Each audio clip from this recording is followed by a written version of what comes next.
Olá, estamos começando mais um programa Prova Final, um programa em parceria da TV Justiça com a rede LFG de ensino.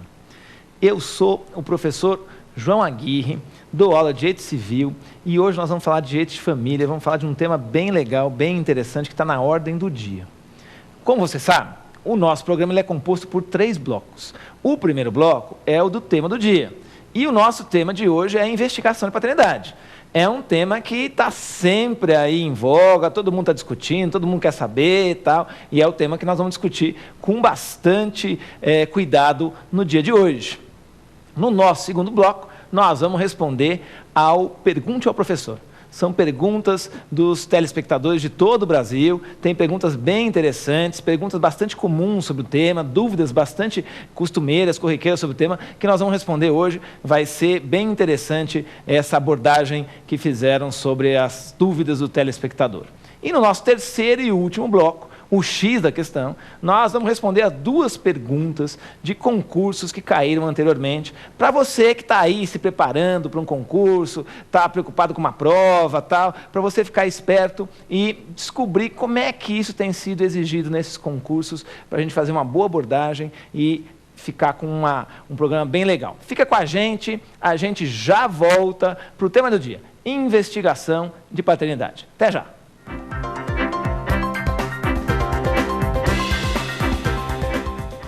Vamos começar agora, então, a falar do tema do dia, que é a investigação de paternidade. Volta e meia, eu me deparo com perguntas sobre a investigação de paternidade, o que acontece, como eu faço, o pai não quer reconhecer o filho, qual que é a solução. Então, vamos começar agora. Vamos começar falando sobre isso.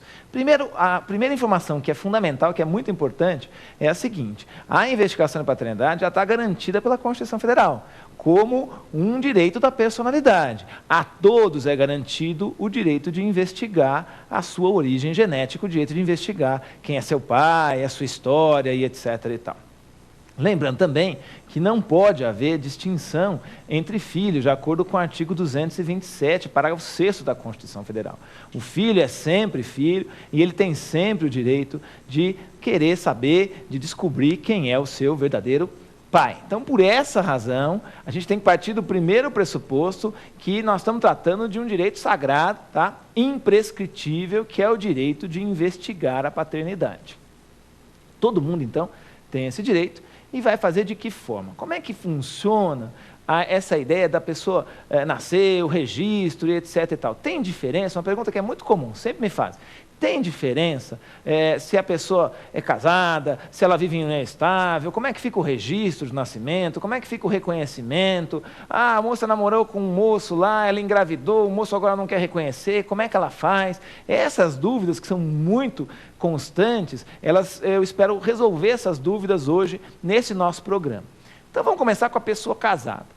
Com a pessoa casada, gente, existe a presunção da paternidade. O nosso código estabelece, presume que o pai é o marido da mãe na época da concepção.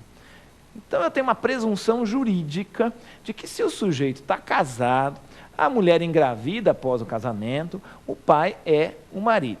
Essa presunção ela vai ser muito importante para o momento do nascimento da criança e até para o momento do reconhecimento. E por que ela vai ser importante? Pelo seguinte: a mãe, ela pode, mulher casada, ela pode pegar lá a certidão de nascido vivo, que é expedida pela declaração de nascido vivo, que é expedida pelo hospital, levar lá no cartório e falar o seguinte: olha, sou casada com fulano, está aqui a certidão de casamento, está aqui a declaração de nascido, nasceu o meu filho, o pai é ele. Por quê? Porque ele é o meu marido. Essa é uma grande diferença da união estável para o casamento. Por quê? Porque o casamento tem um ato solene, o casamento está comprovado ali pela certidão de casamento. Então a mãe vai poder registrar indicando o nome do pai, por quê? Porque ela é casada com o pai e nós vamos aplicar essa presunção de paternidade do pai sendo o marido da mãe na época da concepção. Agora, e se a mãe não é casada? Se ela namorou, se ela teve um relacionamento único que acabou acontecendo, ela engravidou e o pai não quer reconhecer, ou ele quer reconhecer, se eles vivem em união estável, o fato é o seguinte: e se eles não são casados, mas ela está grávida, nasceu a criança? Aí a gente tem algumas possibilidades. A primeira, gente, é o pai querer reconhecer, agir como homem mesmo, agir como pai, porque vai pôr um filho no mundo, tem que arcar com essa responsabilidade. Então o pai vai lá e registra, ele pode reconhecer, ele chega lá e leva a declaração nascido vivo e fala o seguinte: olha, nasceu essa criança, o pai sou eu não sou casado com a mãe, mas o pai sou eu. Esse é o reconhecimento que se espera, é isso que se espera da população, arque com as suas responsabilidades.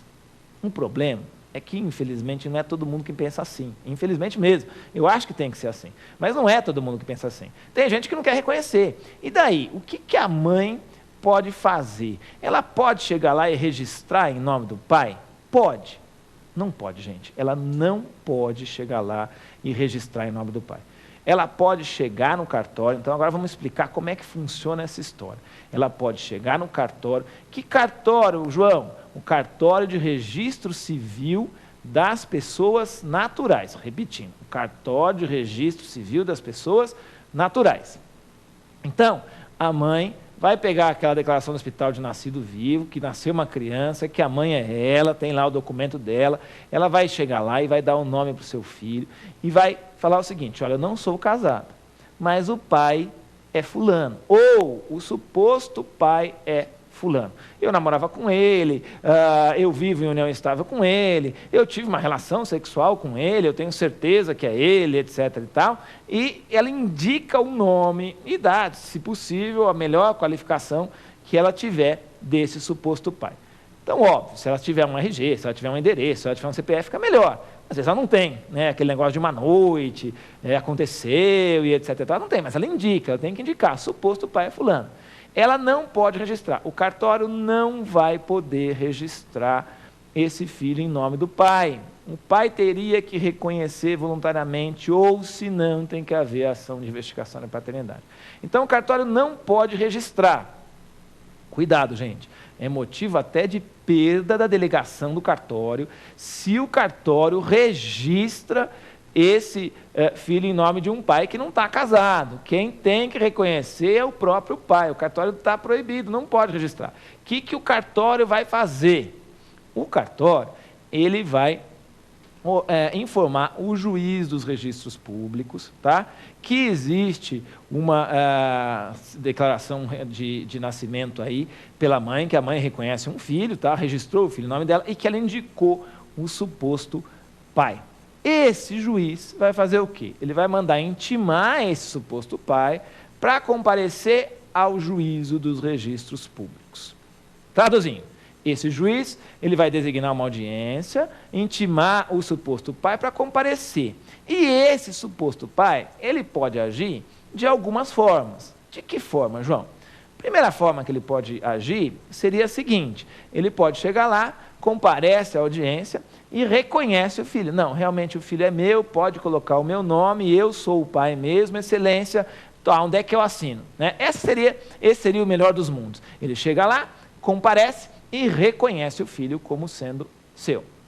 Agora, numa segunda hipótese, o que ele pode fazer? Ele pode comparecer e falar assim: não, o filho é meu. Tá? Essa é a segunda hipótese. Não é meu, eu não tive relação com essa mulher, ou, mais das vezes, eles alegam o seguinte: eu tive relação com essa mulher, mas não fui só eu. Ela teve relação com um monte de outros homens, eu tenho dúvida, etc. e tal, eu não reconheço o meu filho. Então, ele compareceu à audiência e não reconheceu o filho como sendo dele. E a terceira hipótese, que também é comum, ele nem comparece à audiência. Foi intimado para comparecer, não dá bola, não vou comparecer, o filho não é meu, não quero saber, não tem essa hipótese, eu não vou aparecer. Então, a gente tem basicamente essas três possibilidades. A primeira, ele comparece e reconhece. A segunda, ele comparece para negar a paternidade, dizer que não é dele, tá? E a terceira, ele nem comparece. Não está aí, não apareceu, não